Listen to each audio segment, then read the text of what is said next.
Hi, welcome to today's yoga class. I'm Beth. I've called this practice 8 is enough. We're going to practice 8 yoga postures or yoga asana, that's yoga poses. These are going to be basic poses that virtually anyone can do, including beginners. So they'll be accessible poses. They won't require any props, although I definitely welcome you to use props if you'd like. And they're going to cover a variety of positions. We'll be seated, we'll be kneeling, standing, lying. We'll also be working the spine in all 6 directions that it goes in.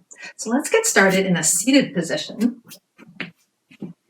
So as you come to seated, you'll cross one shin in front of the other in a cross-legged position. You can start with whatever leg in front is most comfortable. We'll find a firm seat on our sits bones. So this is called easy pose or sukhasana in yoga. And the important points about this pose are that we're seated comfortably on the sits bone so that the spine can be upright. The legs can be crossed more close, more wide. That piece does not matter. And you can be sitting up on a blanket or something else if you find that your spine is rounded and not up straight, up long. And to this, we'll add a lateral stretch. A lateral is the stretch of our side bodies. That'll be the first direction or the first 2 directions of our spine, because we'll go to one side and then the other. I'll be mirroring you. So take your right hand, place it out to the side, comfortably away from the body where you can reach toward the floor.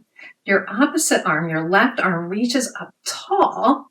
Now, it doesn't have to come up. If this is not comfortable with your shoulder, the hand can stay here. It can even stay at the hip. So whatever position you prefer. Wherever you are, breathe into this left side and then start to lean right. So as you lean right, you're getting a longer stretch here on your left. Now, if you keep your hand at the hip, that's actually a helpful reminder to keep this hip down to get as much length as possible between the hip and the top of the head. That whole area we're stretching. If you add your arm, you might feel it through the armpit, through the side of the arm. And in every pose, we're using the breath. So breathe in, expand, grow larger in this pose.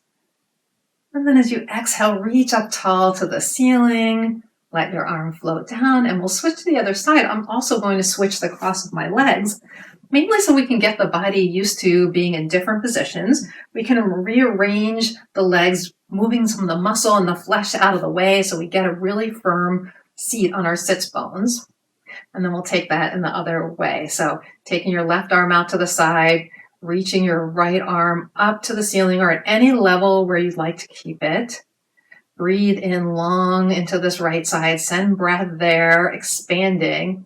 And then as you exhale, beginning that lateral stretch to your left side, hopefully feeling it somewhere along the right. And you can adjust a little forward and back if you're not feeling it, and adjust the position of your arms.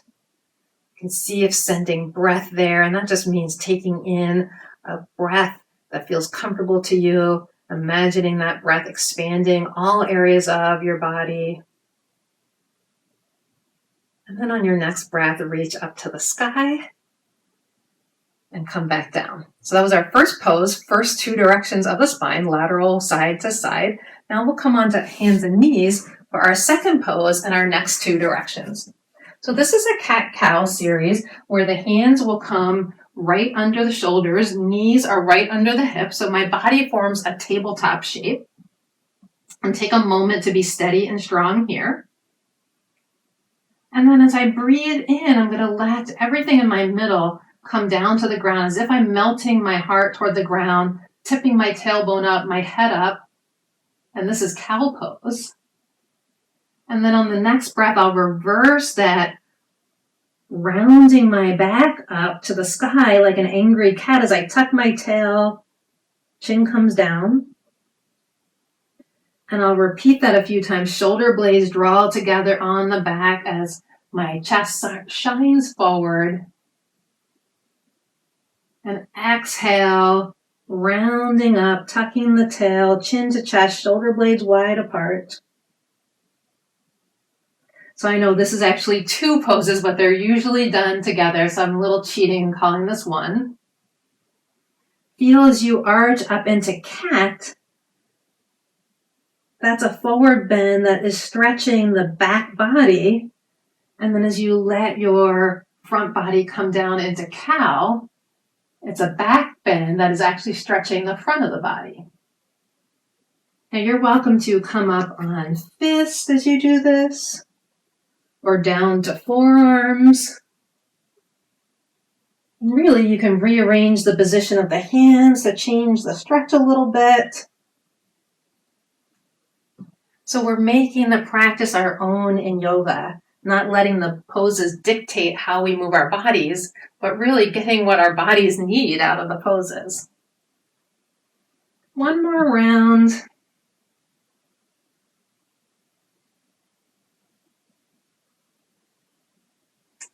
And then you can stay here or sit back on your heels for a moment with me. I'll show you the next pose, a very well-known pose in yoga, downward facing dog. In downward dog, our body forms an upside down V, and we're stretching out so many areas of the body. Sometimes it's been called one yoga practice in just one pose. Let's come back to hands and knees for downward dog. But this time, step your hands out a little further. Fingers are spread wide and you're pressing evenly into your hands, especially on the inner parts of your hands. And then we tuck the toes. And a lot of times people just start lifting their hips right away. I'm going to first send my hips back, so toward the back, toward my feet, because in down dog, we really want to keep the weight back as much as possible. And then with my arms about shoulder width apart, I'm going to press into my hands, start to raise my knees, continuing to move my hips back. And now your legs never have to straighten. You can be in a little bit of a crouch as you lift the back of your waist, your tailbone a little higher to the ceiling. Your head comes down lower, somewhere between your upper arms. So this is a great way to practice dog. We don't need to be in a rush to get our heels toward the floor. In fact, they may never get there. If you want to start straightening your legs, think about sending your heels more back behind you than down. So send them straight back from your toes. Send the backs of your legs, your hamstrings, to the backs of the room as you continue to lift your back of your waist up, lift your armpits up as your heart melts forward. Now my heels definitely don't touch the ground here, but I can walk the dog by pressing one heel down toward the ground and then the other, getting a little bit of a stretch for my hamstrings. And then I'll hold in dog pose for one more breath. Again, stretching my hips up and away. And you can come back down to your knees, bend your knees, or you can walk your hands in toward your legs. And then with your knees bent, hinge your body up to standing.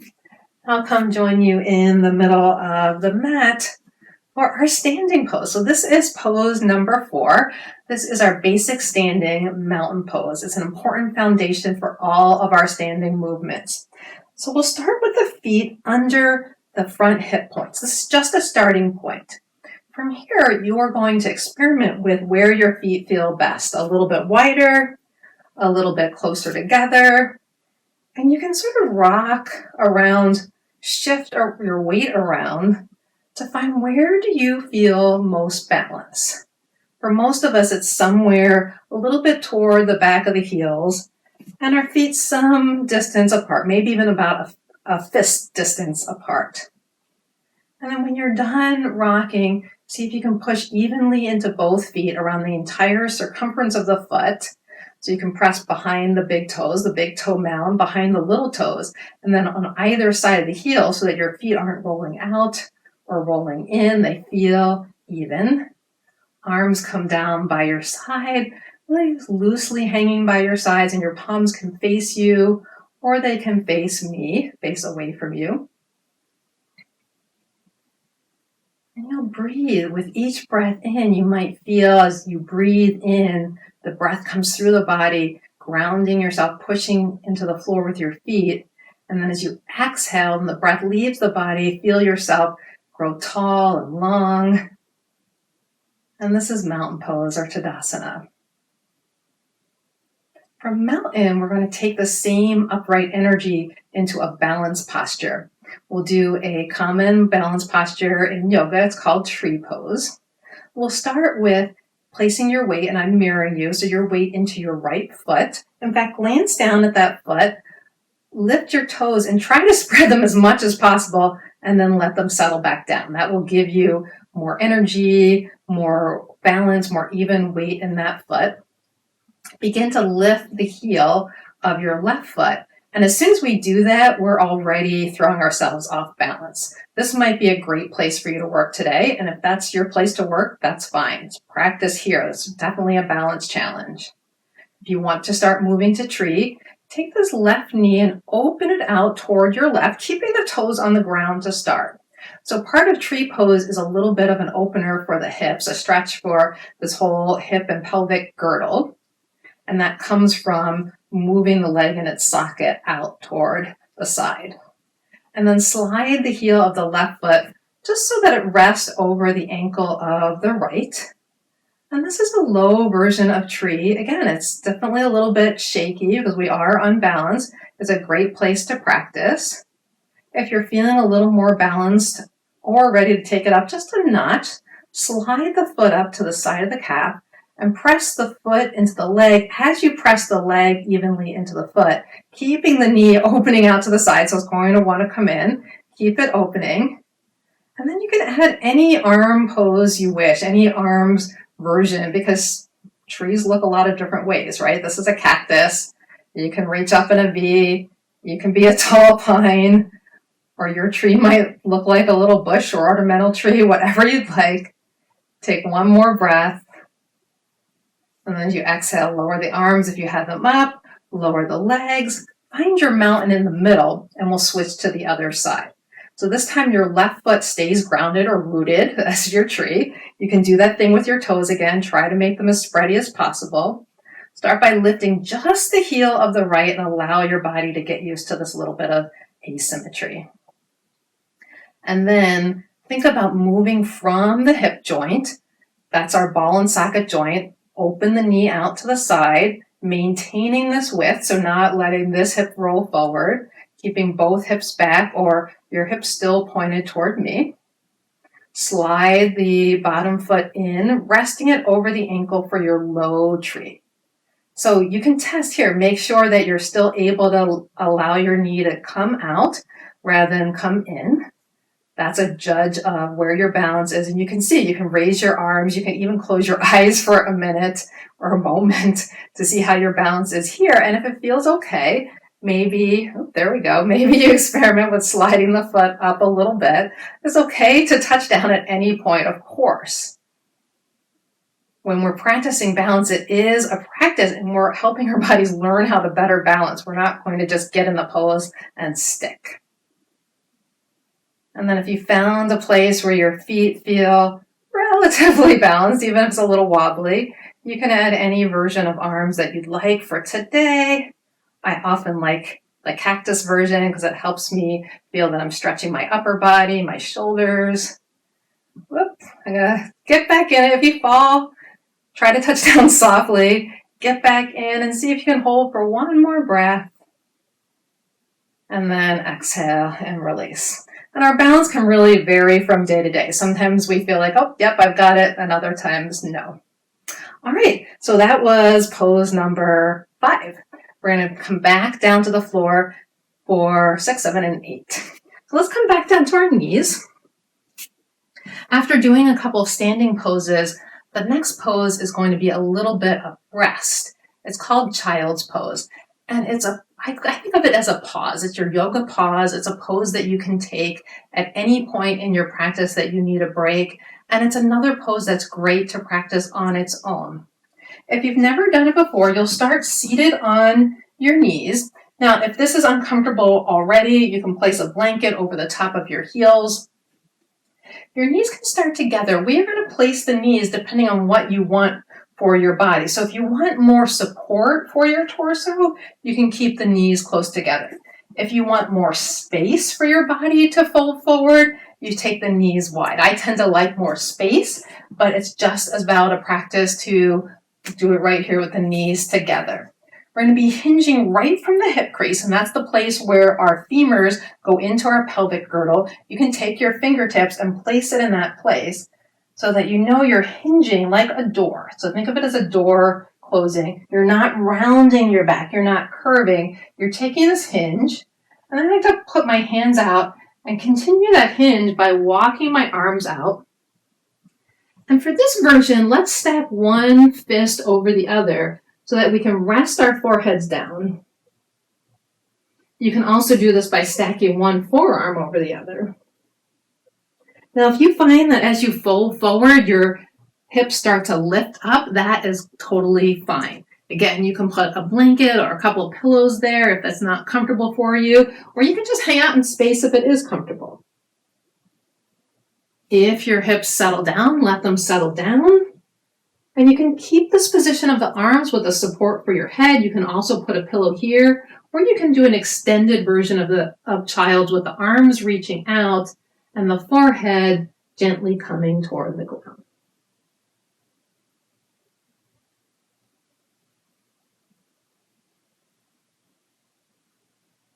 So breathe, rest, and release for as long as you're in this pose, which is going to be another couple of breaths for us.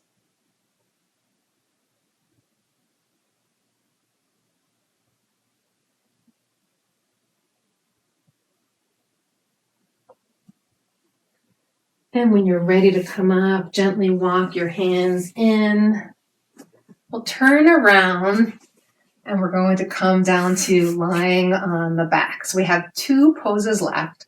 The one direction we haven't moved in the spine is a twisting movement. It's going to be twisting to either side. So that's movements 5 and 6 for the spine.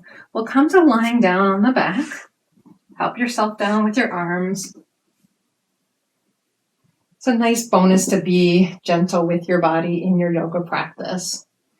My knees are bent, and I'm going to take them up so that the knees are over the hips in a chair pose shape. Now, this is just one option for a lying twist.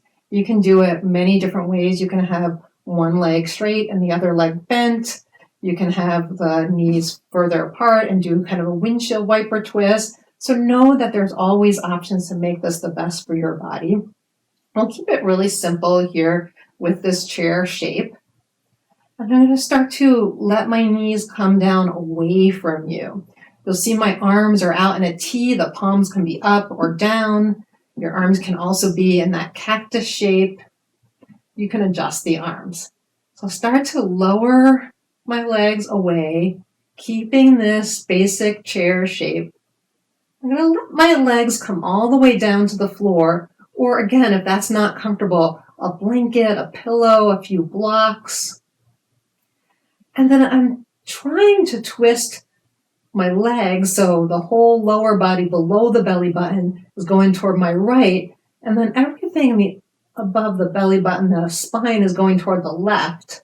Trying to keep my back of my left shoulder on the ground. But you might find as you twist, it lifts. That just means you have to decide, do you want to keep the knees down and let the shoulder lift up a little bit, or do you want to keep the shoulder down and let the knees lift up a little bit?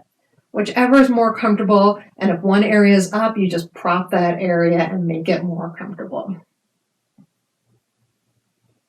So moving on to a twist, especially in a reclined version, is a great way to round out a practice, to start unwinding. You can feel your body literally unwinding as you wind it up this way.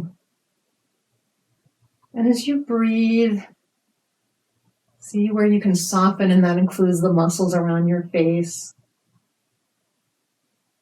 And then on the next breath, we'll come back through center. You may want to lift one leg and then the other.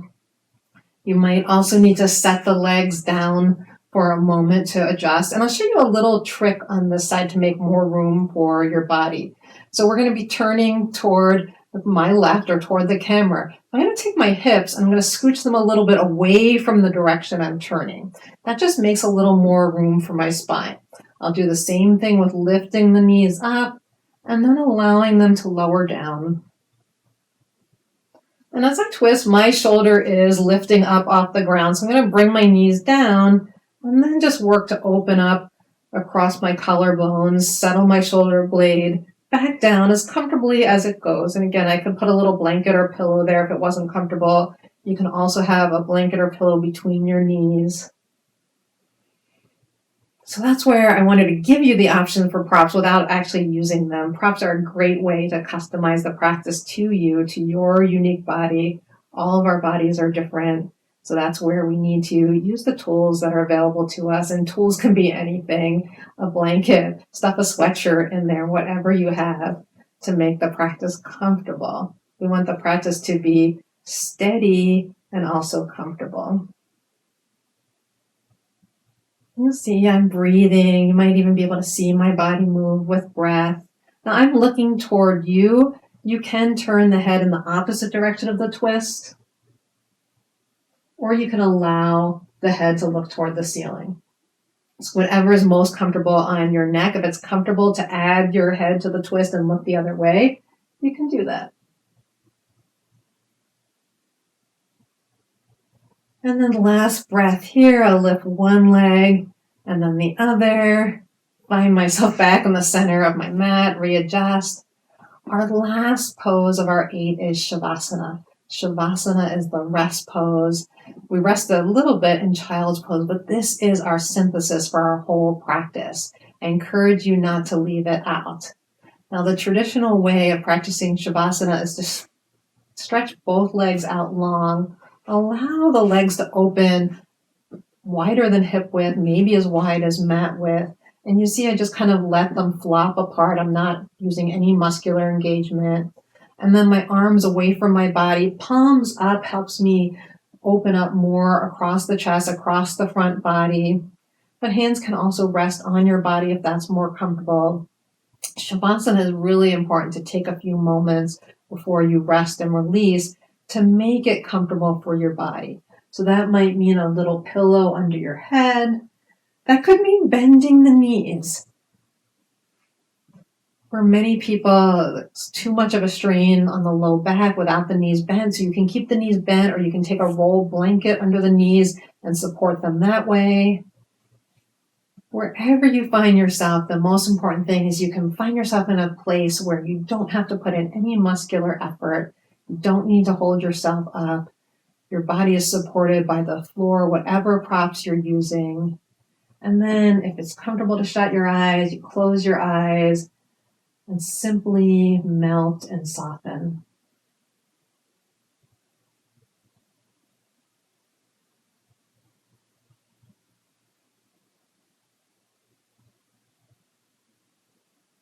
I encourage you to continue to stay here.